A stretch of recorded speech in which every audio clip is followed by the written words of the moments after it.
Boa tarde a todos vocês. É um prazer estar na presença de todos. Eu sou o professor Denis, diretamente aqui da Escola Estadual José Alves de Cerqueira César.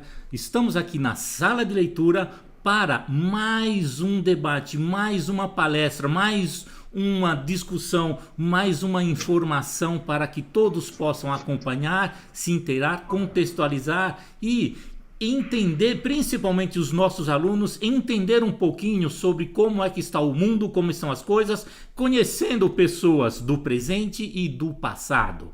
Hoje nós temos o prazer de conhecer, para quem não conhece, evidentemente, e eu gostaria que eles se apresentassem. Nós temos o Paulo Cruz do nosso lado e do outro lado o professor da casa, o professor Rafael. Para a gente começar essa nossa conversa, eu gostaria que você, Paulo, se apresentasse antes de iniciar a sua conversa. Bom, boa tarde a todos aí os telespectadores e ouvintes. Eu sou o professor Paulo Cruz, eu sou professor ali do Homero, do Homero Rubens de Sá, sou professor de filosofia, assim como o professor Rafael, e também sou palestrante na área de racismo e relações raciais no Brasil e também na área de filosofia. Eu tenho falado bastante sobre isso, tem coisas minhas nas redes sociais aí sobre o assunto, e é uma honra, um prazer para mim estar aqui contribuindo com alunos, com o nosso tão sofrido ensino público, contribuindo com esse debate, com essa conversa, num dia importante como o Dia da Consciência Negra. É um prazer estar aqui. Obrigado, viu, professor, pelo convite, viu, professor Denis? Legal, valeu, Paulo. E agora eu gostaria que o professor, porque os que estão na escola o conhecem, mas as outras pessoas que vão poder assistir, vão poder acompanhar, querem conhecer um pouquinho. Então, professor Rafael, por favor, é a sua vez de se apresentar. Então, boa tarde a todos, eu sou o professor Rafael, então como o professor Denis falou, eu sou professor do colégio da Escola Estadual José Alves de Cerqueira César, sou formado em Ciências Humanas, Filosofia, História e Teologia, e conheci o professor Paulo Cruz, nos trabalhos aí da rede estadual, no Colégio Homero, e foi uma grande honra conhecer uma pessoa com um potencial tão grande e que dá muitas respostas e alternativas para os problemas do nosso país. Maravilha, muito obrigado. E agora, pessoal, eu vou passar aqui a bola para o nosso professor Paulo Cruz, o nosso palestrante oficial. Ele, acredito que tem algumas coisas a nos dizer e, pelo que eu sei, vocês também hoje vão conhecer uma figura histórica. Ele conhece, acredito que ele conhece, eu não sei se ele gosta ou não desta personalidade, não é? Mas eu acho que ele vai falar um pouquinho sobre ela e contextualizar, porque é importante a gente conhecer o passado, entender o presente e se programar para um futuro melhor, que é o que nós estamos fazendo aqui com os nossos alunos, com todas as pessoas que estão nos assistindo. Paulo, por favor, você vai falar sobre com quem que você vai nos apresentar hoje. Quem é essa figura histórica? Porque você vai falar sobre ela e, pessoal, como eu costumo fazer nas nossas lives, enquanto o nosso palestrante disserta, comenta, fala e apresenta, eu vou aproveitando para mostrar a feição, a face desta nossa personalidade.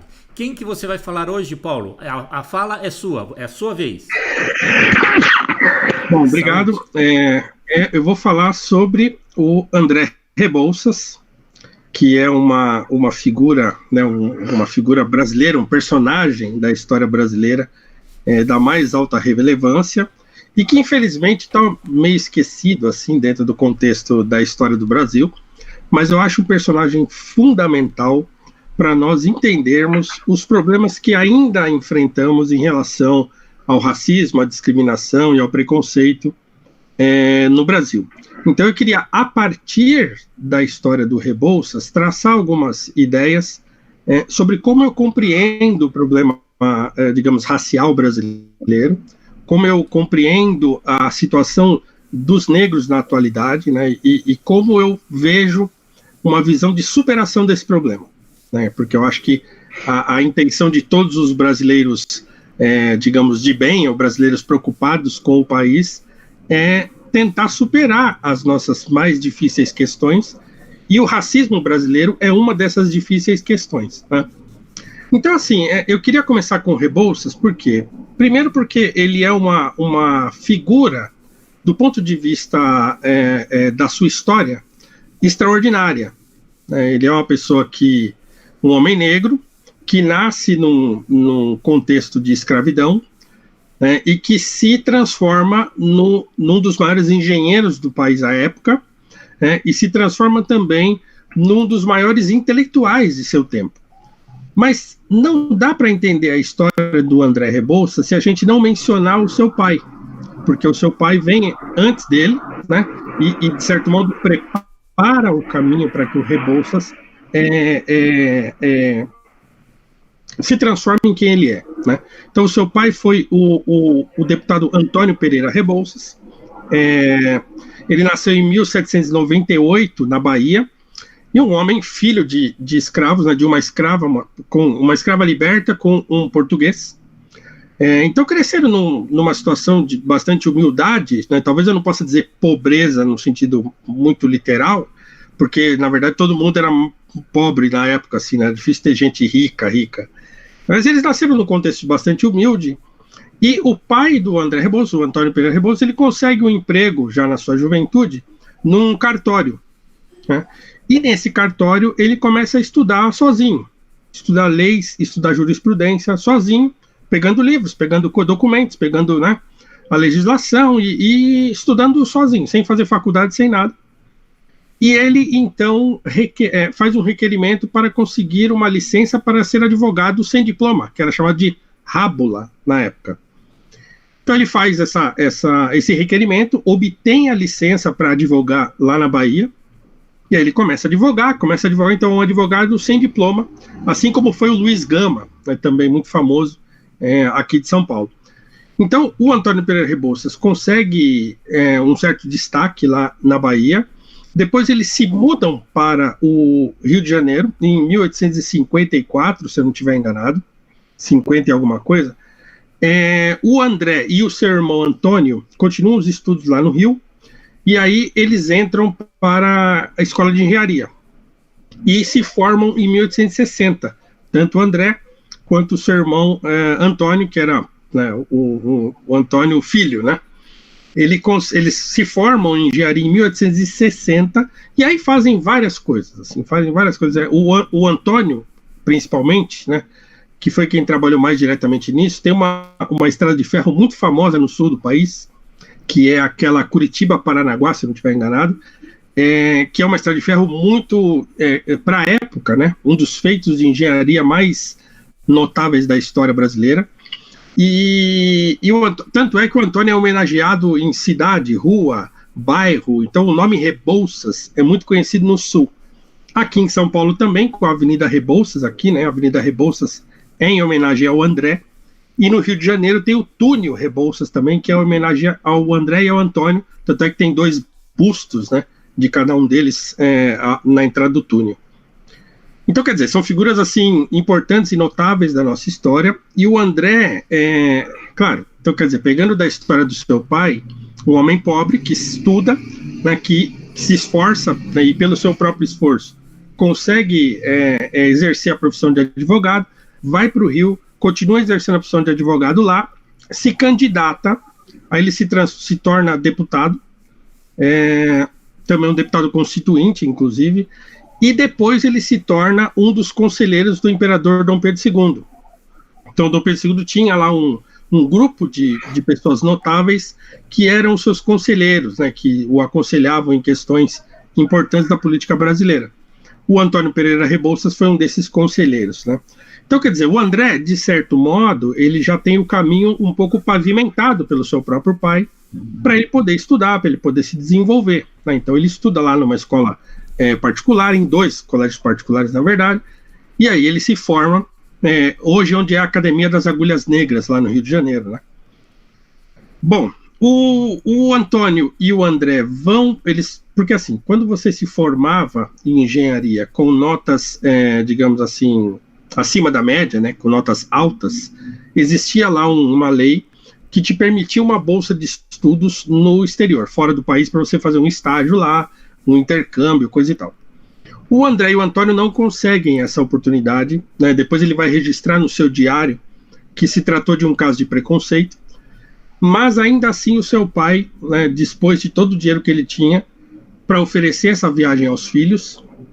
Então o André e o Antônio, entre 61 e 62, eles vão para a Europa, passam lá uns meses e voltam para o Brasil, e aí começam a trabalhar aqui. Depois o André vai para a Guerra do Paraguai, ele como engenheiro militar.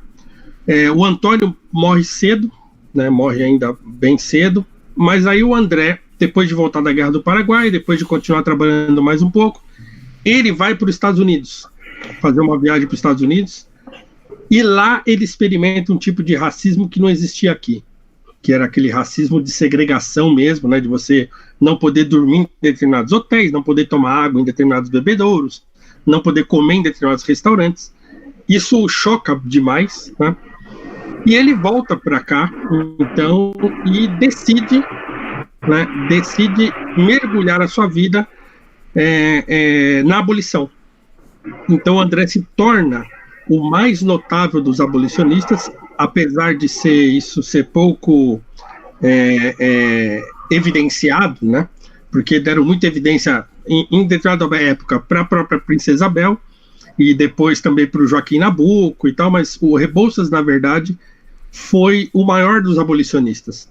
E quem diz isso não sou eu, quem diz isso é o Joaquim Nabuco, que foi o seu companheiro também de luta abolicionista, que era um homem branco e já um homem de família tradicional, né? O pai dele também tinha sido político, né? Um homem importante, amigo do pai do André Rebouças, inclusive.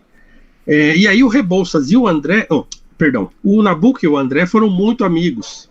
Tanto é que o Nabuco dedica algumas linhas ao André Rebouças na sua obra mais conhecida, o Minha Formação, que é essa obra aqui, não sei se vocês estão vendo.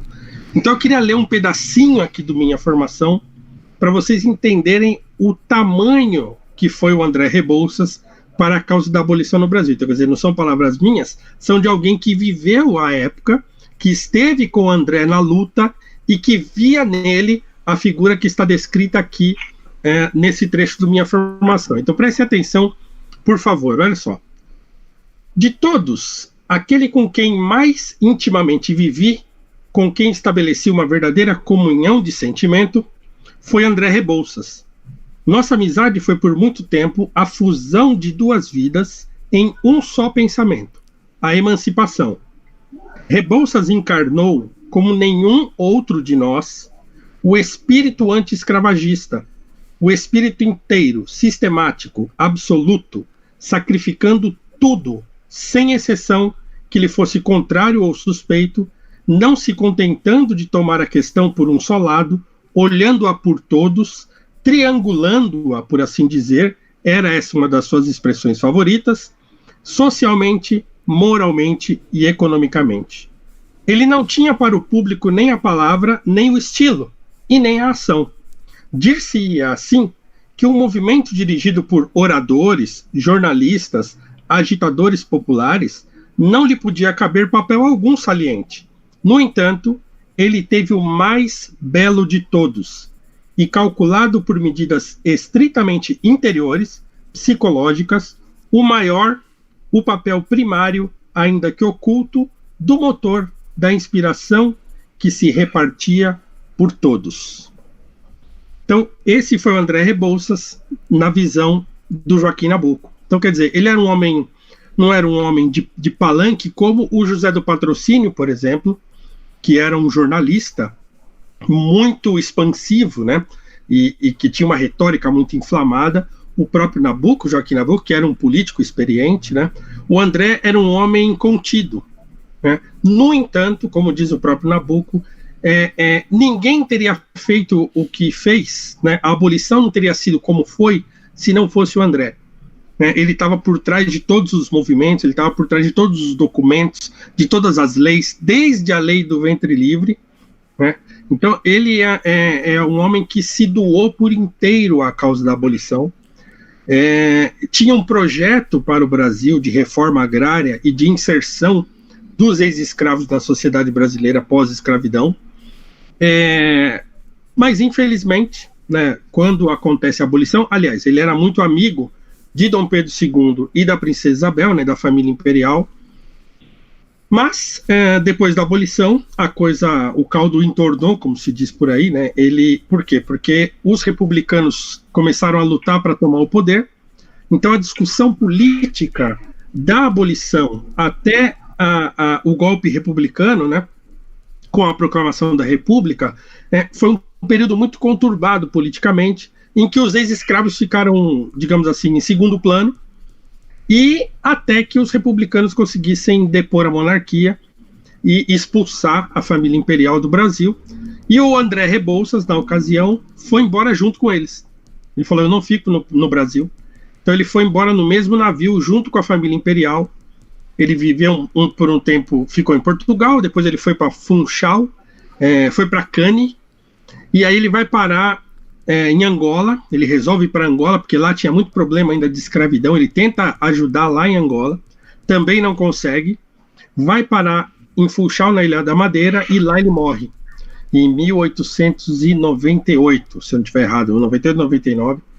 Ele morre quedo de um precipício, ele cai no mar, e aí ficou se especulando se tinha sido suicídio ou não e tal, mas depois disseram que não, que na verdade ele caiu, estava muito velho já, assim, muito velho, não, mas ele já estava velho, já estava muito doente. As cartas dele demonstram uma tristeza, uma depressão muito profunda, falta de dinheiro. Oferecem para ele um cargo aqui no Brasil para ele voltar para cá, ele não volta. Ele diz que ele se sentia ofendido, né, de pedirem para ele voltar para trabalhar com aqueles que tinham deposto a monarquia e transformado o Brasil no que se transformou. Então ele vai embora e morre na miséria, morre doente e morre numa situação absolutamente trágica, no mar, né, caído de um precipício no mar. Então esse foi o André Rebouças, assim, e uma figura assim. Do ponto de vista intelectual, ele foi professor na mesma escola de engenharia onde ele estudou, né, e no Colégio Central. Falava vários idiomas, dava aula de matemática, dava aula de física, dava aula de engenharia, dava aula de latim, dava aula de botânica, dava aula de astronomia, dava aula de um monte de coisa. Era um homem simplesmente genial, assim, do ponto de vista intelectual. Foi poeta, escreveu bastante, mas infelizmente também os seus escritos são todos esgotados. Aquilo que existe assim está esgotado. Há várias biografias sobre ele escritas, né, ao longo da história brasileira. Infelizmente também a maioria esgotadas, mas é fácil de encontrar em sebos, né? Se procurar biografias do André Rebouças em sebos é fácil de achar. Mas um último livro que fala dele assim com bastante propriedade é um livro que saiu já tem uns 3 anos, talvez, ou 4, chama Flores, Votos e Balas, que é sobre o movimento abolicionista, e é o primeiro livro que dá destaque ao André Rebouças no processo da abolição brasileira, né? Então, assim, por que eu gosto de citar o Rebouças? Primeiro porque ele é o meu ídolo máximo, assim, quando se fala em qual é um negro que você acha, né? As pessoas falam, Malcolm X, Martin Luther King, não sei o que, não. O meu é o André Rebouças, né? Não é à toa que eu tô com uma camiseta dele aqui agora, eu não vou mostrar porque eu não quero estragar o desenho do professor Denis, e eu tenho uma caneca dele aqui que eu vou mostrar rapidinho, vou tirar. É uma caneca do André Rebouças. Então, assim, é alguém que eu falo o tempo todo. Eu tenho um curso, inclusive, que visa discutir o problema do racismo no Brasil, e eu tenho uma aula, que é a maior aula do curso, é uma aula sobre o André Rebouças, sobre a sua vida, a sua obra, o seu trabalho, o seu engajamento e tudo. É isso que eu falei resumido aqui. No curso tem no ar o seu curso para o pessoal poder ver. Sim. Se alguém quiser anotar, ver alguma coisa, tem o link e tá agora no ar para o pessoal poder ver. Tá joia. Cursospaulo-cruz.com.br, né? Então é um curso de 7 aulas em que eu tento dar uma outra visão para o problema do racismo no Brasil, né? Uma visão um pouco diferente daquela que se estabeleceu mais recentemente no país.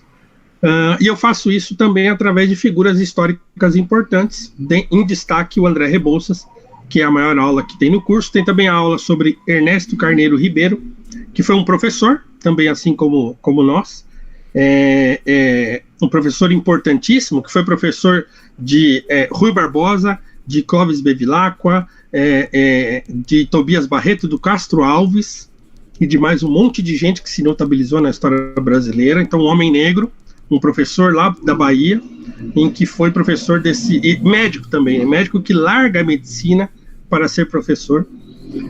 E também contou a história do Francisco de Paula Brito, que foi o primeiro editor brasileiro, o primeiro homem que empregou o nosso grande Machado de Assis. Quando o Machado tinha 15 anos, o Machado foi empregado dele na sua tipografia, um homem negro também, que foi o primeiro editor brasileiro, editor de livros que não fossem livros técnicos, né? Bom, então por que eu acho que essas figuras são importantes? Por que eu acho que o Rebouças é importante para entender o racismo brasileiro? Eu acho importante porque, primeiro, aquilo que acontecia na época deles não mudou até hoje. Exceto pelo contexto legal da escravidão, né, os negros à época sofriam preconceito, sofriam discriminação, como sofrem ainda hoje. Então, quer dizer, não que eu, digamos assim, repute o problema econômico, por exemplo, da população negra pobre do Brasil hoje, a escravidão. Eu acho que já não é mais esse o problema.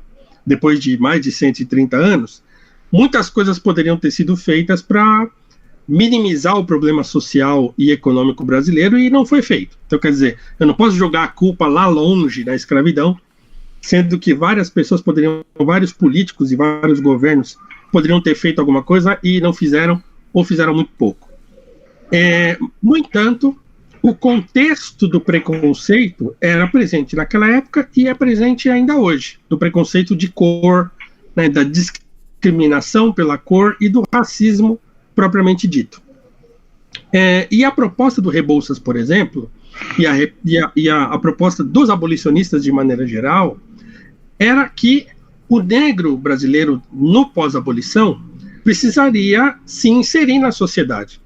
E como você se insere numa sociedade? Você se insere numa sociedade se tornando parte ativa e produtiva dessa sociedade. E como é que você consegue ser uma parte ativa e produtiva dessa sociedade? Tendo com que produzir renda, produzir riqueza, trabalhando, né? E se tornando alguém, constituir a sua família, cuidando, prosperando, né? Então, a ideia do Rebouças, por exemplo, era que as grandes propriedades, as grandes fazendas brasileiras fossem arrendadas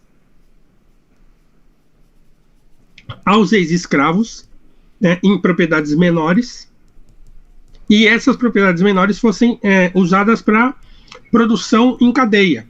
Então, aquele pequeno produtor ex-escravo, ex-escravizado, produzia uma parte, passava para outra instância um pouco maior, que produzia mais uma parte, passava para outra, que produzia uma outra parte, até chegar no produto final, né, daquela produção naquela fazenda. Então, ele chamava isso de fazenda central. E isso ajudaria os ex-escravizados a serem produtores também, né, a empreenderem em suas próprias lavouras, trazendo prosperidade, trazendo uma maneira de todo mundo ganhar dinheiro, né?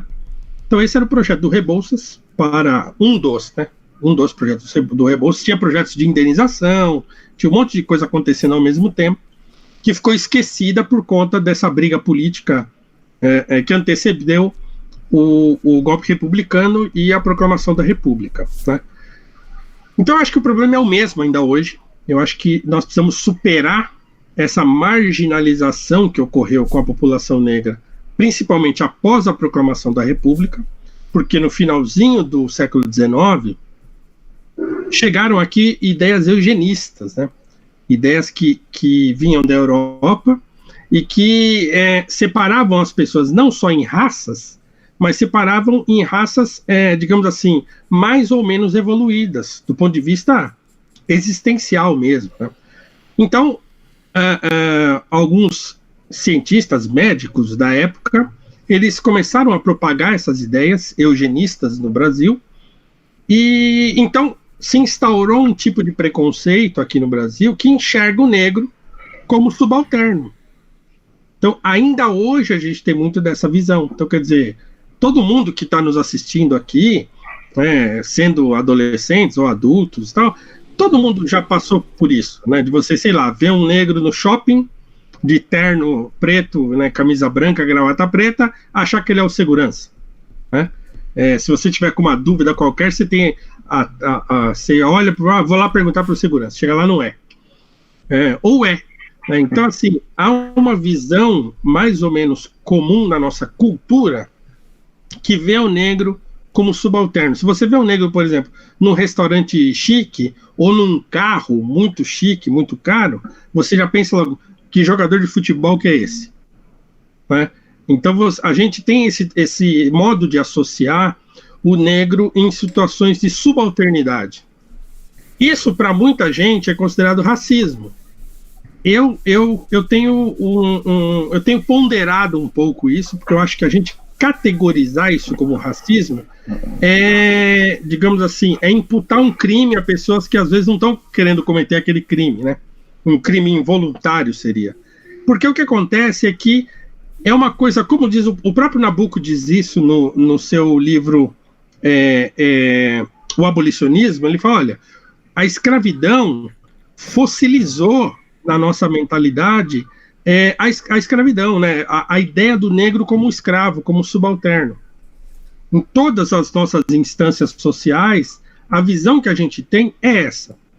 É uma visão racializada, é verdade, mas eu não diria que quem reproduz essa visão é simplesmente racista.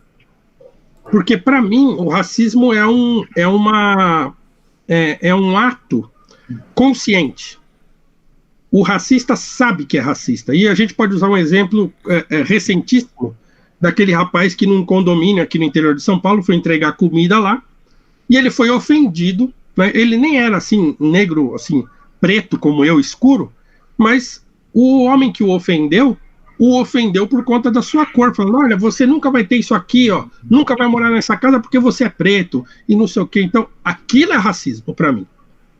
Então, o ato de você enxergar o negro como subalterno, confundir, né? Ou você, dentro do shopping, né, o segurança ia andando atrás do rapaz negro que entra lá no shopping com uma roupa que ele considera uma roupa ou uma característica de um suspeito, né? Tudo isso eu acho que faz parte da nossa cultura, mas eu acho que a melhor maneira da gente começar a conversar sobre esse assunto é separando aquilo que é racismo dessa cultura de subalternização do negro brasileiro. Quando a gente separar as coisas, a gente consegue enxergar o que é o racismo de fato e o que é essa cultura. E aí, essa cultura, a gente consegue resolver com educação.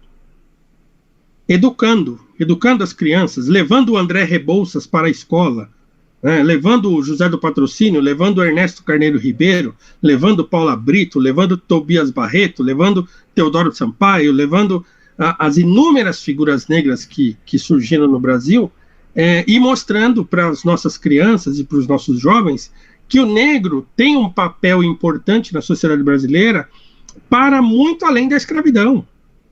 E que mesmo na época da escravidão, muitos negros foram extremamente importantes para a história brasileira. Por exemplo, que a primeira médica negra formada no Brasil se formou ainda no século XIX.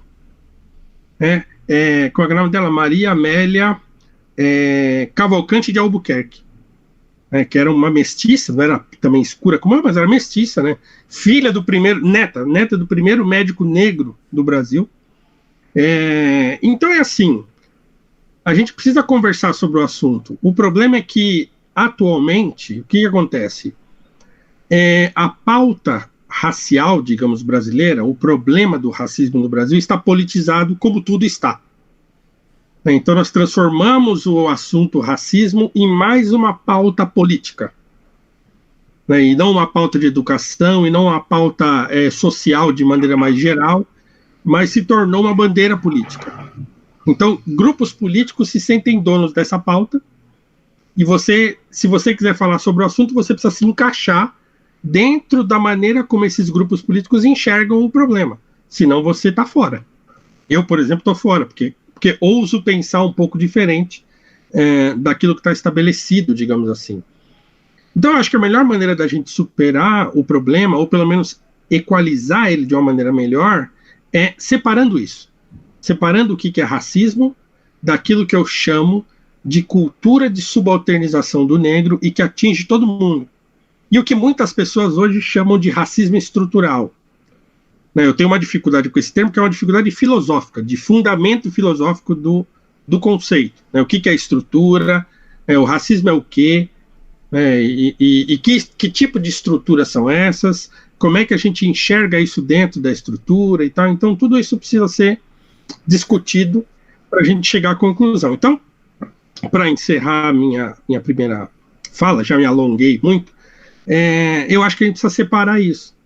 É claro que as pessoas que estão nos assistindo agora podem estar pensando assim, você está falando isso, mas como é que a gente explica, então, por que os negros morrem mais no Brasil, por que os negros estão mais nos presídios, por que vocês não encontram negros nas diretorias das grandes empresas, por que nós não temos negros de destaque no Brasil e coisa e tal. Então, eu até entendo essa justificativa, mas eu acho que ela é incompleta. Primeiro porque estatísticas são uma coisa difícil de você auferir, você pode manipular as estatísticas para o lado que você quiser. Então, eu não estou dizendo que os negros não morrem, que eles não estão na cadeia e que eles pouco estão em lugares de destaque. O que eu estou dizendo é que, dentro da explicação racial para esse problema, há outras explicações que devem ser levadas em consideração quando a gente fala de indicadores econômicos ou socioeconômicos. O problema é que estampam isso nas manchetes dos jornais, por exemplo, como se fosse um problema do racismo. Então, quer dizer, tem menos negros na diretoria das empresas, ou os negros ganham menos no Brasil por causa do racismo. Eu acho que tem uma mistura aí de problema que pode ser racial, mas é muito problema social também. Porque hoje o pobre brasileiro, seja ele negro ou branco, ele tem muita dificuldade de ascender socialmente, né? Então, é claro, se os negros são mais pobres da sociedade brasileira, eles vão sentir mais, né? Mas isso não significa que o Brasil seja bom para todos os brancos. Todas as pessoas que não são negras e são pobres também sofrem muito no Brasil, né? Então, acho que a gente precisa discutir isso. É um assunto longo, né? Então, estou dando aqui apenas algumas pinceladas das coisas. Deve estar confundindo a cabeça de muita gente, em vez de ajudar. Mas a gente pode esticar um pouco o assunto agora, conversando um pouco e batendo um papo. Então é isso. Paulo, obrigado. Diga. Já que você colocou nisso, então eu vou perguntar para você. Da mesma forma como existe no branco, os negros racistas, nós temos negros racistas? Essa pergunta é boa, porque assim, também criou-se em torno desse assunto a ideia do racismo reverso, por exemplo. Não existe racismo reverso, né? Então você não pode falar que um negro pode ser racista, porque não existe uma coisa chamada racismo reverso. Então eu acho que é um truque retórico aí. Por quê? Porque a ideia de racismo, para quem acredita que o negro não pode ser racista, é uma ideia que está associada a poder econômico, né, ou poder de fato, poder socioeconômico, digamos assim. Quer dizer, por que o negro não pode ser racista? Porque ele não tem poder sobre o branco. Só o branco tem poder sobre o negro no Brasil, porque o negro é quem sofreu a escravização e coisa e tal. Então colocam a questão, digamos assim, como se fosse um problema de poder, e eu acho que não é. Então assim, o negro pode ser racista também? Pode ser. Se a gente partir do princípio que o racismo é uma ideologia cientificista, por exemplo, é uma ideologia da ciência, não é? Porque a ideia de raça surge na ciência, né? É uma ideia hoje provada sem fundamento, mas ela surge dentro da ideia da ciência de que existem diferenças raciais entre pessoas e genéticas e tal. Então, hoje, é claro que quando a gente fala em racismo, ele geralmente está associado às pessoas que não são negras. Então, o negro é quem sofre o racismo no Brasil. No entanto, por exemplo, se a gente pegar um outro contexto, o contexto da África do Sul, por exemplo, né, que teve um apartheid muito terrível, muito violento, né?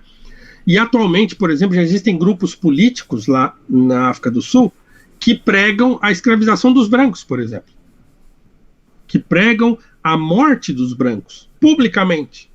É um partido de um político lá famoso, chamado Julius Malema. Então eles pregam publicamente nos comícios morte dos brancos e prisão e escravização dos brancos e tal. Então, assim, eu não como uma ideologia de inferiorização do branco, mas de vingança, né? Então, eu acho que nesse sentido é possível dizer que todo mundo pode ser racista. Todo mundo que, primeiro, crê que as pessoas estão divididas em raças, ou seja, se você acredita na existência de raças humanas, você, primeiro, é um racialista. Você racializa a sociedade ou a humanidade. Se você acredita ainda que dentro dessa racialização algumas pessoas são inferiores ou superiores do ponto de vista de sua raça, você é um racista. Entendi? Então, assim, é um termo técnico que hoje as pessoas tendem a, digamos assim, como é que fala? Não é menosprezar, tratar superficialmente ou tratar como uma mera questão social. E não é. O racismo não é um conceito social e ele nunca será. Apesar de muitos falarem, não, racismo agora é um conceito social. Não dá, porque falar em racismo como um conceito social é você, digamos assim, botar uma roupa num conceito biológico. Ele sempre vai ser um conceito biológico travestido de conceito social. Então é isso. Se você acredita que existem raças e que as raças se diferenciam, você é um racista. Muito bom. Olha, eu não sei se as pessoas conhecem, você também conhece, tem a primeira mulher, isso no século XVIII, a primeira mulher brasileira que se tornou celebridade cantando em vários países, principalmente em Portugal e na Europa, e reconhecida como uma das maiores cantoras líricas, e ficou famosa na sua época, nesse século, se eu não me engano, Joaquina Maria Platina, conhecida como Platina, uma negra. E no século XVIII Ela tinha o apelido de Malibran Negra? Não lembro, mas ela era conhecida, o nome dela final era Prata. E ela não era brasileira, né? Brasileira. Brasileira? Brasileira. E ficou conhecida na época também e famosa como uma celebridade, porque ela tinha a voz dela, a afinação, cantando em óperas na Europa e em vários lugares. Eu acho que muitas coisas não são tornadas públicas para que as pessoas conheçam, como você está fazendo agora, para que as pessoas reconheçam a importância de todos nesse um dado importante, professor, o Rafael vai gostar dessa notícia se ele não conhecer. Quando Dom João VI chegou no Brasil em 1808, a primeira missa que ele foi participar, ele se deparou com uma coisa que ele ficou absolutamente estupefato, que era o quê? A orquestra e o coral que tocavam na missa eram formados por negros escravos e libertos. E da onde que vinham esses negros músicos e cantores e que foram descritos como virtuosos? Vinham da fazenda central que pertencia aos jesuítas. Os jesuítas tinham uma escola de música e eles ensinavam escravos e ex-escravos negros a cantarem e a tocarem. Tanto é que o maior expoente da música clássica brasileira foi o padre José Maurício Nunes Garcia, que é um homem negro, que foi considerado o maior improvisador de seu tempo, né, por músicos espanhóis, não, europeus. Né, como é que é o nome dele? O Neukomm, eu não lembro agora o primeiro nome, e o próprio Marcos Portugal, que era um espanhol, português espanhol, né, e que veio para o Brasil também, que depois se tornou parceiro do padre José Maurício, como mestre de capela da Capela Imperial, mas o padre José Maurício, ele tem obras belíssimas. Procurem no YouTube depois, Padre José Maurício Nunes Garcia, né? Ele era um compositor de obras sacras, então ele tem Requiem, tem missas, tem Te Deum, a missa de Santa Cecília dele é uma coisa extraordinária, assim. O próprio Carlos Gomes, o nosso grande Carlos Gomes, era mestiço, né? Era descendente de escravos também. Então, assim, nós temos negros contribuindo na história do Brasil com grande notoriedade há muitos e muito tempo. Entende? Então, assim, o problema de terem escondido essas pessoas torna a nossa compreensão da realidade complexa da história brasileira muito ruim, né? Ô Paulo, se eu não me engano, você como conhece um pouco mais, né, bem mais, foi o André Rebouças que, quando ele encontrou com o Carlos Gomes, não sei se foi na Europa, foi na Europa sim, não sei se foi em Portugal, aonde o Carlos Gomes estava. O Carlos Gomes, inclusive, estava passando por uma fase difícil lá.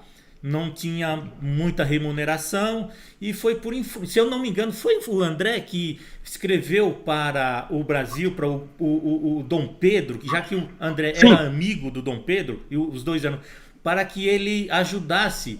E foi através dessa ajuda que o Carlos Gomes conseguiu escrever, inclusive, uma obra mais famosa que nós temos, a ópera mais famosa brasileira, o Guarani. É isso mesmo? Estou enganado?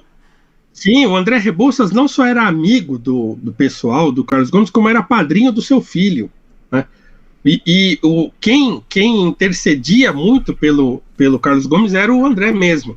E é verdade isso. Ele não encontrou o Carlos Gomes na Europa, mas não foi só por isso, mas porque o André, ele apadrinhou não só o filho do Carlos Gomes, mas o próprio Carlos Gomes, né? Então ele intercedia, ele ajudava com dinheiro, ele vivia atormentando Dom Pedro II, que fazia muitas ações em prol da arte. Dom Pedro II bancou muitos artistas para estudar fora do país, inclusive artistas negros, né? O pintor Estevão Silva, por exemplo, que foi um grande pintor brasileiro negro do século XIX, o Dom Pedro II bancou do próprio bolso a viagem para o Estevão Silva estudar fora do Brasil. Então, assim, o Carlos Gomes, ele foi mesmo um apadrinhado do André Rebouças, um grande amigo que ele teve. O André cita ele várias vezes nos seus diários.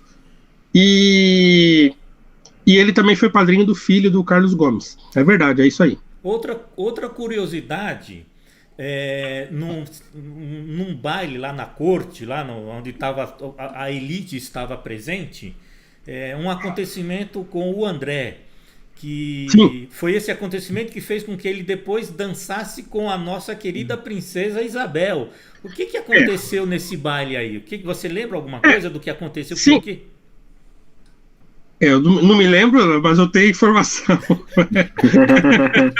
Não sou tão velho assim. Mas... Você lembra através dos seus estudos. Isso. É que o André, ele estava num baile no Palácio Imperial, né? Então, quer dizer, ele era convidado do Palácio Imperial para participar das festividades. Ele tinha uma amizade mesmo próxima com o Dom Pedro II, e ele tinha uma devoção por Dom Pedro II, principalmente depois que o Dom Pedro II foi exilado. Então, ele era muito próximo do imperador. E num desses bailes para o qual ele foi convidado lá no Palácio Imperial, ele estava deslocado, né? Então ninguém queria dançar com ele, as mulheres da corte, a mulherada, né, da elite. Então ele estava um pouco deslocado, e a própria princesa Isabel então se dirige a ele e o convida para dançar, né? Então isso foi um fato, né, que causou espanto em todos lá no dia da festa, e depois a história correu, e até hoje ela chegou até nós, por ele ter dançado com a própria princesa imperial, né, pelo fato dele estar meio deslocado lá na festa, e ela foi então ao seu encontro e dançou com ele. Muito bem. Ô Paulo, eu não quero ser estraga-prazeres, porque, olha, quando o papo é gostoso, é legal, a gente nem percebe a hora passar, não tem nem ideia do que está acontecendo. Mas, olha, nós já estamos há 45 minutos no nosso papo. E eu queria reservar agora já que você tocou num assunto que, inclusive, de certa forma, eu diria que é um pouco polêmico. E agora nós vamos polemizar um pouquinho, se você permitir, né? Eu e o Rafael, nós vamos então colocar um assunto do momento. Porque esse assunto do momento vai fazer com que possamos refletir sobre o que você comentou.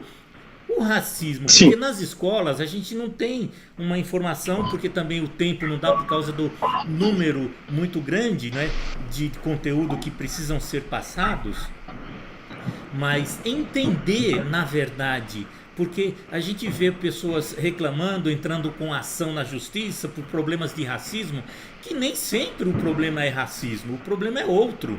Não é só, que você pontuou muito bem. Eu acho que vale a pena a gente voltar a esclarecer melhor sobre o que chega a ser racismo e o que não chega a ser racismo. É outro problema. E o problema que aconteceu ontem pode nos levar a essa reflexão. Para quem não sabe, atenção pessoal, quem desejar uma informação mais precisa pode consultar os jornais oficiais, que é a melhor maneira de a gente não ter nenhuma fake news, né? E registrar a fonte, saber quem está falando, como, investigar para que a informação não seja deturpada, não seja errônea. Mas ontem teve mais um acontecimento num supermercado muito conhecido, né? Na verdade, origem francesa, esse supermercado, que está instalado no Brasil há muito tempo, o Carrefour.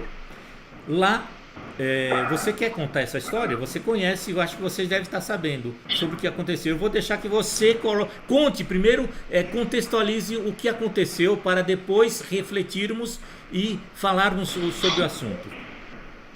Bom, a notícia que nos chegou é que um homem foi espancado até a morte ontem no Carrefour em Porto Alegre, um homem negro. Uma cena muito violenta, assim, muito chocante, né? O homem foi espancado até a morte. Então, quer dizer, o fato por si só já deveria nos levar a uma total estupefação e uma reflexão de o que nós estamos nos tornando, se é que já não éramos assim, como brasileiros, como cidadãos e como seres humanos, né? Então, quer dizer, um homem foi espancado até a morte por 2 seguranças dentro de um supermercado, né? Então, isso já nos deveria levar a um total espanto em relação à realidade brasileira, certo? Mas é claro, aconteceu no dia, na véspera do Dia da Consciência Negra, e esse homem era negro. Então, hoje, claro, as notícias entraram de manhã, logo de manhã no noticiário, como homem negro é morto e tal, por 2 seguranças brancos. E aí, obviamente, que a discussão toda hoje em torno desse caso é sobre o problema do racismo, obviamente, como não poderia ser diferente, né? Então, assim, o que também a gente sabe, mais ou menos, óbvio que não tem ainda, eles estão investigando, procurando mais imagens de câmeras de segurança e tal, mas a primeira história que chega é que esse homem se envolveu numa discussão com a caixa do supermercado. Ele estava com a sua esposa, saindo, pagando as compras lá e tal, e parece que ele ameaçou essa caixa do supermercado, de bater nela, de agredi-la, né? E aí ela chamou segurança. Então esse homem acho que foi conduzido para fora, depois trouxeram ele para dentro de novo, e aí as cenas do espancamento são muito violentas, muito terríveis. Esses homens estão presos, espero que fiquem presos por muito tempo, por conta dessa extrema violência flagrante, né, que eles cometeram. E o homem foi morto, morreu ali mesmo. Não foi igual o caso do George Floyd americano, por exemplo, que parece que ele morreu no caminho do hospital, apesar da mesma brutalidade sofrida, né? Mas esse homem morreu ali mesmo, né, no chão do supermercado do Carrefour. Então, assim, é claro que assim, o que todo mundo fala na hora que vê um caso como esse, obviamente, é o destaque para a questão da cor, né? E aí alguns vão ainda um pouco além e dizem, morreu porque ele era negro. Se fosse branco, ele não teria morrido. Então, essa é sempre a questão que se coloca. E se ele fosse branco? Né? Se ele fosse branco, ele não ia sofrer esse tipo de violência? Se ele fosse branco, ele não seria morto? Se ele fosse branco, ele não sofreria racismo e tal? Bom, eu acho que essas coisas precisam ser colocadas, assim, como se diz, usar uma metáfora futebolística, né? A gente precisa pôr a bola no chão. Aproveite quando você colocar essa bola no chão e esclareça mais uma vez, se você puder dar algum exemplo, melhor ainda, sobre o que é considerado racismo em atitudes assim e o que não é considerado, para que as pessoas possam, através dos exemplos, entender melhor essa questão do que é e do que não é racismo, para que não fique muito generalizado. Sim, eu quero que as pessoas entendam, por exemplo, que a minha posição não é uma posição, digamos assim, majoritária. A maioria das pessoas que falam sobre isso no Brasil pensam diferente de mim. Então, coloquem em contexto aquilo que eu estou dizendo e avaliem vocês mesmos. Né? Então, para mim, o racismo é sempre um ato consciente. Para mim. Não só para mim, mas para alguns pensadores que não são hoje muito citados, inclusive. Mas, para mim, o racismo é um ato consciente. A pessoa sabe que ela é racista e ela tem prazer nisso. Eu citei esse caso aqui do interior de São Paulo, do rapaz ofendendo o outro diretamente por conta de sua cor, né? Ou, por exemplo, um áudio que vazou, acho que foi o ano retrasado, de um ex-diretor do Santos Futebol Clube, conversando com um amigo por uma conversa de WhatsApp, e ele diz assim, olha, cuidado com aquele fulano lá. Aliás, cuidado com essas pessoas, porque esse pessoal aí, esse mulato, ele falou assim, eu não estou querendo dizer o negro preto, estou dizendo esse tipo de mestiço, esse mulato, esse pessoal não tem caráter. Então você toma cuidado, o nome dele é Adilson Durante Filho, se procurarem na internet vão achar. Ele fala, cuidado com essas pessoas, que esse pessoal aí não presta, eles não têm caráter. Então ele se refere à cor das pessoas e fala que esse tipo de pessoa, dessa cor específica, não tem caráter. Isso é racismo. Inequívoco, certo? Então assim, no caso que aconteceu no Rio de Janeiro, recentemente também, de um jovem que entra no shopping para pagar uma conta lá, não, para trocar um relógio dentro do shopping, ele é abordado pelos seguranças dentro da loja, é levado para a escadaria lá do shopping e é espancado lá. Nesse caso, por exemplo, que também foi levado ao público como um caso de racismo, qual é a minha dificuldade? Primeiro, esses homens abordaram esse garoto por causa da cor dele? Eu não sei. Primeiro porque ele era bem mais claro que eu, ele era também um pardo ou mestiço, claro, bem claro. Ele estava de boné, eu acho, estava de boné, estava de máscara e estava de moletom, manga comprida. Então, quer dizer, você já não sabia muito bem qual que era a cor do rapaz. Então, eu acho que esse tipo de abordagem que não se justifica de maneira nenhuma, eles levam em consideração, esses sujeitos que fazem isso, várias coisas. Um tipo de estereótipo. Né? É a roupa, é o jeito de andar, é o modo como fala, é o jeito que se comporta e tal. E a cor é um desses componentes. A cor não é o único componente a ser levado em consideração. O problema é que evidenciam a questão da cor e esquecem todo o resto do estereótipo. Então é claro que se você estiver andando numa rua, por exemplo, sozinho, numa rua estreita, e vira na outra ponta da rua, dois carinhas numa moto, com uma, sei lá, camisa do Barcelona, com o bonezinho da Quicksilver, né, como os nossos jovens andam, é claro que você vai olhar e vai falar, ixi, será que vai ser agora? Né? Então não é porque você é racista, é porque quando você liga lá no programa do Datena e vê as pessoas que aparecem lá, que foram jovens que são presos, assaltando e tal, infelizmente eles estão usando a roupa que o jovem usa na periferia. Então é um estereótipo que a cor é um componente, mas ela não é determinante. Ela faz parte de um estereótipo. Então, nesse caso, por exemplo, do Carrefour do Rio Grande do Sul, a gente pode caracterizar como um caso de racismo? Eu acho que a gente pode, depois de analisar os fatos. Então, eu não posso entrar na cabeça daqueles dois seguranças e pensar, nós vamos matar esse fulano porque ele é negro. Agora, o fato dele ser negro pode trazer uma consequência psicológica, por exemplo, desses homens terem no considerado menos digno e terem no espancado até a morte por isso, por menosprezarem o valor da vida daquele homem, porque ele é negro? Óbvio que sim. Entende? Então, assim, é uma questão complexa que não dá para você entrar na cabeça da pessoa. É claro que você pode dizer, ela fez isso porque é racismo. Tá, mas é uma solução fácil para um problema complexo. Então, pode ser, sim, que eles tenham, digamos, menosprezado aquele homem por ele ser negro. Né? Mas pode ser também que eles sejam só duas pessoas absolutamente brutas. Assim, na casa deles, com os filhos, com os pais, a gente não sabe. Então, até entender o contexto todo, eu acho precipitado e até ruim a gente já concluir que a questão foi racial. Então, para mim, eu compreendo. Professor Denis, também fazer um paralelo aí com a pergunta feita, né, sobre a questão da definição do racismo.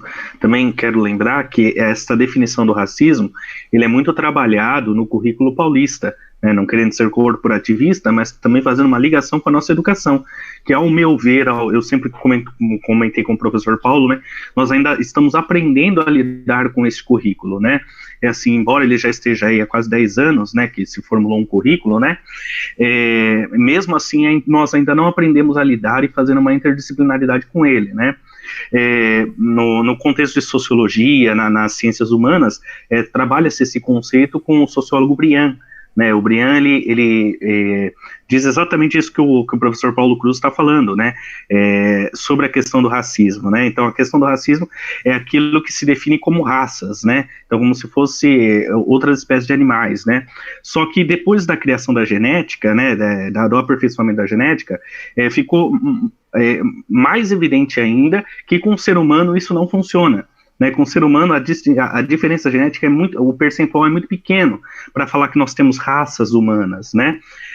E o racismo, quando se fala de pessoas de outros continentes, né? Quando é o mesmo continente, aí a porcentagem fica menor ainda, né? Ínfima, né? E a questão do racismo é exatamente isso, né? É você dizer que determinada cor de pele, determinada raça, ela é mais propensa a algumas conquistas, a algumas vitórias e também algumas invitórias. Comportamento determinado pela raça, né? Isso mesmo. Então isso está definido no nosso currículo paulista através do sociólogo Briand. Né? Então é muito interessante esse ponto. No caso aí, se fôssemos comparar, os nordestinos teriam também o problema de racismo? Em São Paulo, por exemplo, né, isso eu acho que, não sei ainda como isso né, mas houve época em que os nordestinos eram muito discriminados em São Paulo, né, preconceito, eu não diria racismo, né, mas é um preconceito, obviamente. Então, quer dizer, preconceito por você acreditar que a pessoa que vem no Nordeste é mais, sei lá, chucra, é menos inteligente, coisa, isso é um preconceito, né? Ou mesmo discriminação. Você discriminar é separar, né? Então você, por exemplo, não contrata o nordestino, né? Não aceito o nordestino para casar com a minha filha, sei lá, entende? Então, assim, eles também sofrem discriminação nesse ponto de vista. É claro que, assim, como eu estou dizendo, a discriminação que o negro sofre é diferente porque a sua discriminação está ligada à cor da sua pele e ao histórico da escravidão, né? E ao histórico da eugenia. Então aí a gente tem que distinguir um pouco. Mas é óbvio que todos os segmentos da sociedade tem alguém que discrimina. Então, quer dizer, as loiras sofrem discriminação, os portugueses português é burro, né? Loira é burra. Então, esse tipo de preconceito existe. E é uma coisa do qual a gente não vai conseguir se livrar com facilidade, porque o ser humano é assim. Nós somos esse poço de contradições e de problemas, né? Então, a gente sempre tende a discriminar ou a considerar o outro inferior por uma série de fatores que nos escapam. Não é só uma coisa... não é só uma bobagem. Eu acho que está na natureza humana esse comportamento. Então a gente precisa lutar contra ele, né? Eu acho interessante, e eu acho que agora eu vou levantar a bola para o Paulo Cruz sacar, né? Para o Paulo Cruz fazer o fechamento. Porque quando a gente começa a retomar os sociólogos brasileiros, né? Não sei se é Sérgio Buarque de Holanda, o Euclides da Cunha, ele fala dessa questão do nordestino também, né, Joaquim Nabuco e outros falam da questão do negro, e ele também fala da questão do nordestino. Mas a conclusão deles, eu acho que é muito significativa para a gente, para o nosso debate agora, né? Que o brasileiro, ele é um todo, né? Então, antes, ele precisa se encontrar e valorizar o seu espaço, né? No sentido de primeiramente, ele se preocupar em crescer, né? Crescer enquanto pessoa. Né, então eu acho isso muito significativo, né, principalmente na questão do negro, né, então nós não somos apenas negros, nordestinos, não, nós somos um povo que vive numa terra maravilhosa, né, e ainda nós estamos desenvolvendo como que fazer com isso, né, e muitas vezes as questões políticas, em vez de nos jogar para cima, nos jogam para baixo, né, então o que eu tenho dito, Rafael, desculpa te cortar, mas o que eu tenho dito, e você conhece isso bem, e nossos alunos que estão assistindo, e se tiverem professores, isso todo mundo conhece bem. Uma coisa que é notória, todo mundo sabe, todo mundo que está assistindo esse nosso bate-papo sabe disso. Nós temos ódio da história do Brasil, ponto. Não todo fala mundo isso, tem... Paulo. Eu não estou falando isso porque eu acho bonito, eu estou falando porque é assim. Porque nós aprendemos assim. A história do Brasil, o modo como a história nos é contada, nos leva a não gostar da história do Brasil. Por quê? Porque contam pra gente, sempre, a gente aprende isso na escola desde pequeno, a história do Brasil como uma história de dominação, de conquista e de... como é que se fala? De conquista ou de conquistados? Exatamente, de exploração, de conquista, de subalternização e coisa e tal. Então, a história é trazida para nós do ponto de vista sempre econômico. Então, ninguém considera, até no nosso currículo mesmo, no currículo da educação pública brasileira e da educação privada, no nosso currículo de educação, a história é contada quase que exclusivamente do ponto de vista econômico. Então, o Brasil foi uma colônia de exploração. Os portugueses vieram para cá, levaram o ouro embora, levaram madeira embora, tentaram escravizar os índios, dizimaram, exterminaram os indígenas, trouxeram os africanos para cá escravizados, humilharam, perpetuaram um sistema de escravidão por mais de 300 anos. Tal, só esses aspectos, digamos assim, ruins e contraditórios são evidenciados. E aí a gente fica com raiva da história. Então, e aí a gente fica com um problema de identidade. Então, quer dizer, o brasileiro negro, o brasileiro pobre, a gente se considera a gente não se considera parte do país porque a gente se considera excluído do contexto do país. Então, a história existe uma complexidade em todos esses processos que é gigantesca, mas a gente simplifica, a gente torna tudo uma questão de exploradores e explorados, e aí a gente não consegue estabelecer uma visão de civilização brasileira, de povo brasileiro. E aí o branco brasileiro não quer ser brasileiro, ele quer falar que ele é europeu, que ele é descendente de italiano, que ele é descendente de alemão, que ele é não sei o quê. Né? E o negro brasileiro agora está com esse negócio que ele é descendente de africano. E a gente não quer ser brasileiro. Então, quer dizer, nós temos um problema que assim, a gente precisa aprender a olhar para o nosso passado, não como quem julga o passado com a lente do presente. O passado é o passado, tem as suas próprias complexidades, então não dá para entender o passado só desse ponto de vista de que, porque o português veio aqui dominar e não sei o quê, porque era isso que se fazia. A história da humanidade foi formada assim, as nações foram formadas desse jeito. Se num momento histórico nós tivemos a África como um continente enfraquecido, os portugueses como um povo de aventureiros e desbravadores do mar, o continente americano aqui, tanto a América do Norte quanto a América do Sul, povoado de indígenas muito primitivos, de um povo bastante primitivo, O indígena brasileiro não conhecia a roda, comia carne humana. Os jesuítas ficaram desesperados quando chegaram aqui, falaram, nós temos que fazer esse povo parar de comer gente. Então, assim, se isso aconteceu num recorte da história, o que nós temos mania de fazer é fazer julgamento do passado como se nós também não estivéssemos vivendo dentro de um processo histórico. Então nós também estamos dentro da história. Então o que aconteceu no passado, a gente precisa olhar com certa parcimônia, né, com um certo cuidado, de não condenar as pessoas do passado como se nós fôssemos muito melhores, muito mais virtuosos do que aquelas pessoas. O que não é verdade, né?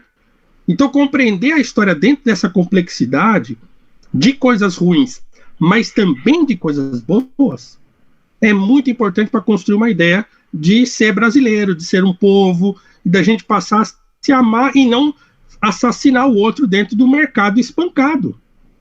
Então, a raiz não é só porque é o racismo, a raiz está aí, está no fato da gente não gostar de ser brasileiro, da gente não amar o próximo, da gente considerar o próximo um inferior.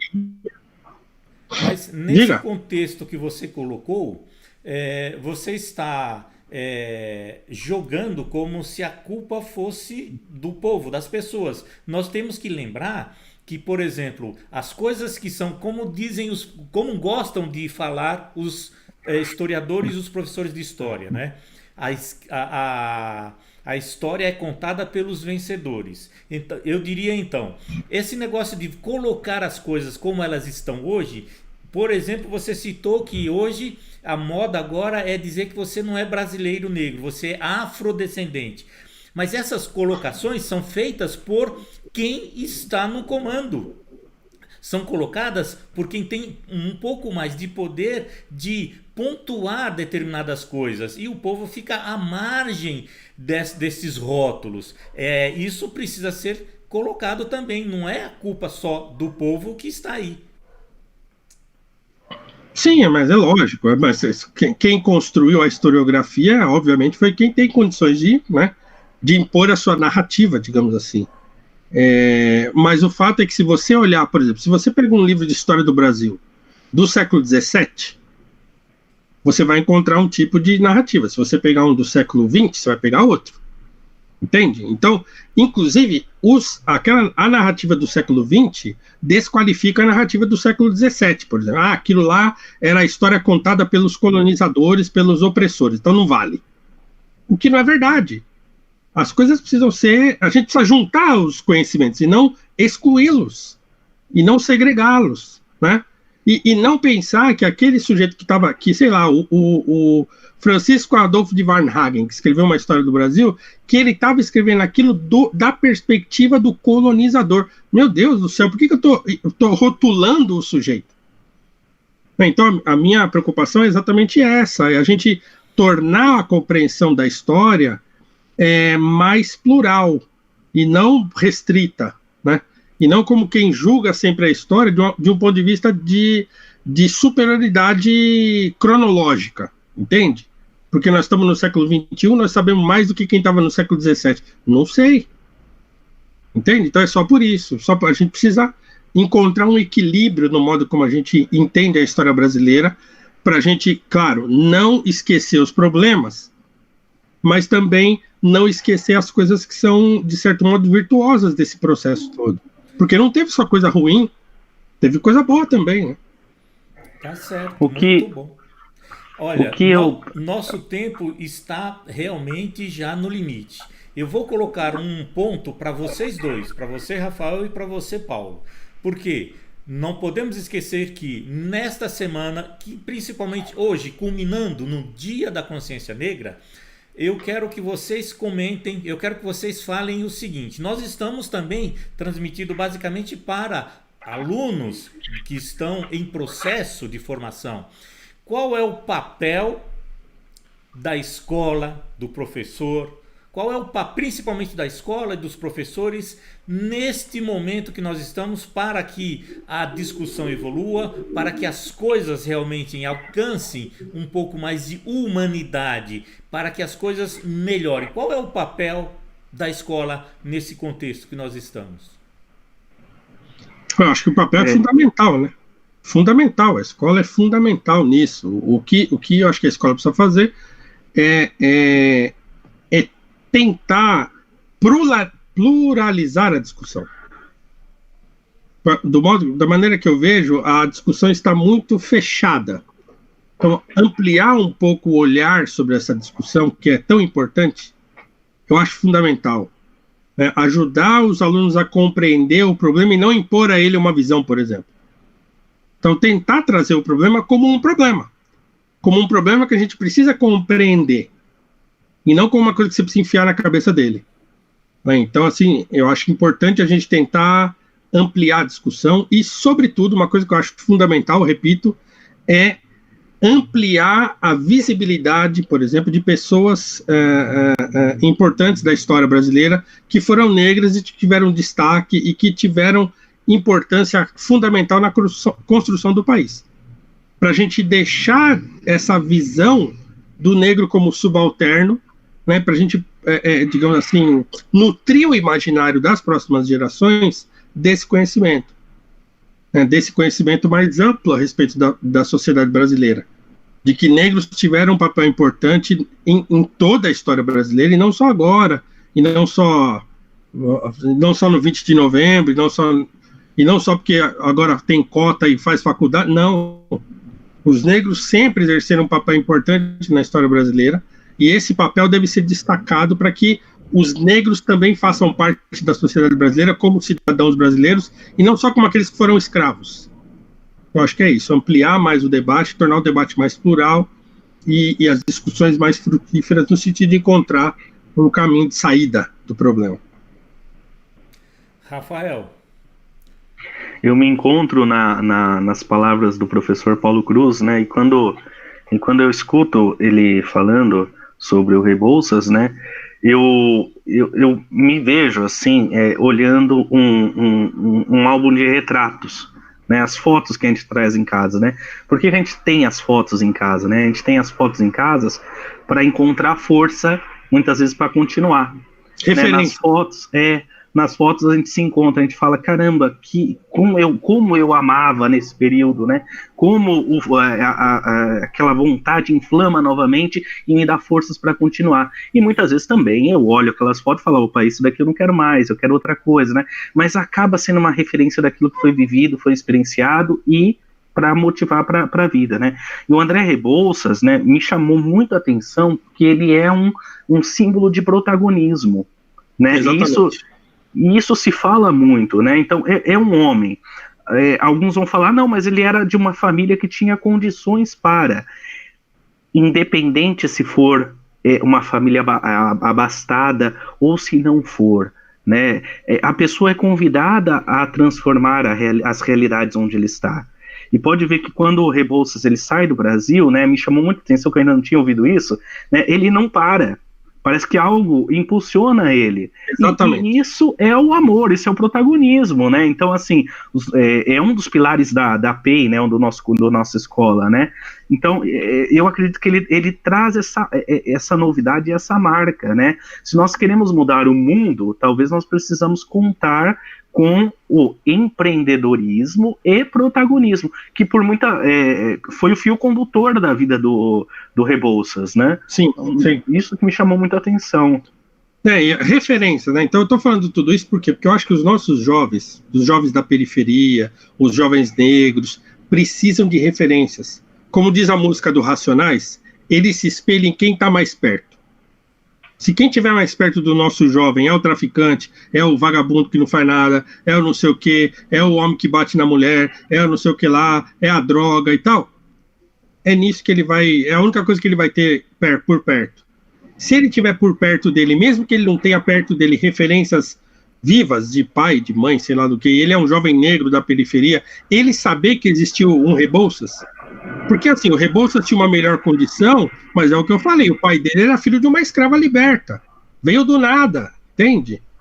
O pai dele veio do nada, o Ernesto Carneiro Ribeiro veio do nada, o Paula Brito veio do nada, né? O Tobias Barreto veio do nada, então grandes personalidades da história brasileira vieram do nada, mas eles nos servem de referência para a gente olhar e falar, poxa, se o cara conseguiu lá no século XIX, na época da escravidão, por que eu hoje não vou conseguir porque moro aqui na favela, porque moro aqui não sei aonde? Não, eu vou conseguir, eu consigo. Mas eu tenho que me empenhar, como essas pessoas se empenharam. Eu tenho que sair da zona da marginalização, eu tenho que sair da zona de conforto, eu tenho que deixar a minha ideia que eu sou só uma vítima esperando a fatalidade acontecer comigo e tenho que agir. E tenho que dar o primeiro passo. Eu tenho que estudar, tenho que valorizar a escola, por exemplo, porque é fundamental. Todas as pessoas que querem ir além, digamos assim, da mediocridade e da situação de marginalização, tem de dar o primeiro passo. Entendeu? Você tem que dar o primeiro passo. E aí você, né, a ajuda chega, as pessoas te ajudam e você vai e você consegue. Não estou dizendo que todo mundo vai conseguir, porque, claro, isso vai de cada um. Não, o que eu estou dizendo é que as referências estão aí e elas são importantes porque elas são faróis para a gente, né, para nos ajudar a enxergar objetivos da nossa vida. Então é isso. Legal. Paulo, Rafael, infelizmente o tempo já extrapolou, não dá mais para a gente continuar. Hoje a gente pode fazer isso um outro dia, fazer uma discussão acalorada em outra oportunidade, porque o nosso tempo realmente se foi. Nós estamos aqui... Professor Denis, e uma outra oportunidade, né, também, talvez o Paulo Cruz pode contar um pouco da história dele e do pai dele também, que é uma grande referência de amor pela família, né? Então, que depois, uma outra oportunidade, talvez ele possa vir nos contar, né? Você topa, Paulo? Top, sim. Legal. Então, pessoal, nós estamos aqui diretamente da sala de leitura da Escola Estadual José Alves de Cerqueira César, com mais esse debate, com mais essa palestra, agradecendo muito a essas duas figuras simpaticíssimas. Eu gostaria que vocês, agora, as palavras finais de no máximo 1 minuto, se despedindo dessa turma, e eu já estou agradecendo desde já, em nome da escola, a presença de vocês. Para as considerações finais, um breve, para se despedir brevemente. Começando com você, Rafael, e depois o Paulo. Então foi uma honra estar aqui, né, de fato vivenciando este dia, né, esse dia memorável da consciência negra, e também abrindo o leque também para a consciência de ser humano, né, a consciência de estar inserido em uma sociedade e em uma comunidade que é uma comunidade muito maior do que nós imaginamos, e nós somos convidados a nos amar, a crescer juntos e sermos protagonistas desta vida e desta formação. Bom, eu quero agradecer mais uma vez o convite, né, dizer que para mim o Dia da Consciência Negra é importante por isso, para a gente discutir o ser negro no Brasil e tentar buscar caminhos, né, e não ficar só culpando as pessoas e encontrando culpados para os problemas, mas tentar buscar algumas soluções. Então, obrigado pelo convite. Quero dizer que minhas redes sociais, para quem quiser me acompanhar, né, é Paulo Cruz PHI, P de pato, H de hora, I de igreja, Paulo Cruz PHI, né, no Instagram, no Twitter. E também o meu curso é www.cursospaulo.cruz.com.br. E meu canal no YouTube é prof.paulocruz, tá bom? Obrigado a todos, obrigado mais uma vez. Rafael, um abraço, saudade de estar contigo. Obrigado, meu amigo. Obrigado, professor Denis, pelo convite. Legal. Boa tarde a todos e bom final de semana. Paulo, você depois, obviamente, vai dar uma olhada em como ficou. O desenho que nós fizemos, se caso você desejar, ele já é seu. Dê uma olhadinha, a gente recorta aqui a área que precisa e foi feito especialmente para você. Pessoal, obrigado. Muito obrigado pela participação, por estarem aqui. Eu vou me despedindo porque o tempo já passou demais. Pessoal, muito obrigado, Paulo. Muito obrigado, Rafael. Muito obrigado vocês que nos assistiram. Pessoal, um grande abraço a todos e até uma próxima oportunidade. Tchau, pessoal.